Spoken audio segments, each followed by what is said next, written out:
Bonjour chers camarades. Donc, je vais vous parler de l'AFPA et de la formation professionnelle en règle générale. Donc à l'instant même, le bras de fer entre la direction de l'AFPA et le syndicat CGT continue pour empêcher un plan de casse au service public de la formation professionnelle. Je rappelle au Congrès que sur notre territoire, le centre d'Istres est promis à une disparition prochaine. A priori, ça devrait boucler à la fin de l'année, au mois de décembre. De même, on peut craindre une fusion entre les centres de Marseille, qui sont au nombre de 3, donc Louvain, La Treille et Saint-Jérôme.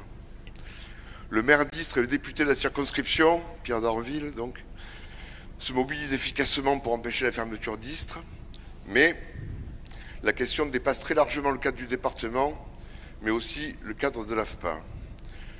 Comme vous avez pu le voir dans le document du Congrès, c'est le principe même du droit d'accès à une formation tout au long de la vie qui est attaqué aujourd'hui. Il semble que collectivement, nous n'ayons pas été à la hauteur de l'attaque. Par exemple, la suppression pure et simple du CIF, qui était le seul dispositif où le salarié avait l'initiative de se former, cette suppression, elle s'est faite dans la quasi-indifférence. La pétition lancée par la Confédé n'a recueilli que 100 000 signatures, soit un syndiqué sur 7, alors que tous les salariés du privé sont immédiatement concernés et que dans le secteur public, ils seront également victimes rapidement de la transposition de la loi d'abrogation. C'est une victoire historique pour le MEDEF, qui se battait depuis 1971 contre ce dispositif. Une victoire symbolique aussi, puisque dorénavant, c'est l'employeur seul qui décidera d'envoyer ou pas les salariés en formation. Et la ministre Pénicaud a eu le culot d'appeler cette loi pour la liberté de choisir son avenir professionnel. Donc ça, c'est se moquer ouvertement de nous. Vous comprenez donc, mes camarades, que pour une victoire totale, le gouvernement au service du MEDEF va supprimer le service public de formation continue assuré par l'AFPA, mais aussi le GRETA, les universités, le CNAM, et même des organismes privés sans but lucratif, comme notre ADEF.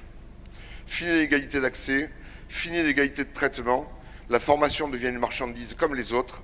Si tu veux te former, tu payes, y compris et bien sûr en dehors de tes heures de travail.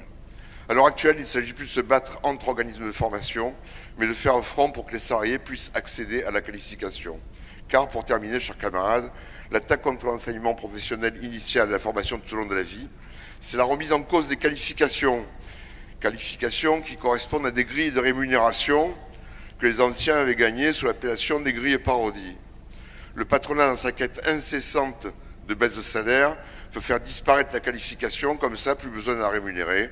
Ils appellent ça la démarche de compétence. C'est là où on voit que les mots ont un sens. Comme vous le voyez, ce combat doit être le combat de toute la CGT parce que tous les salariés sont victimes de cette régression.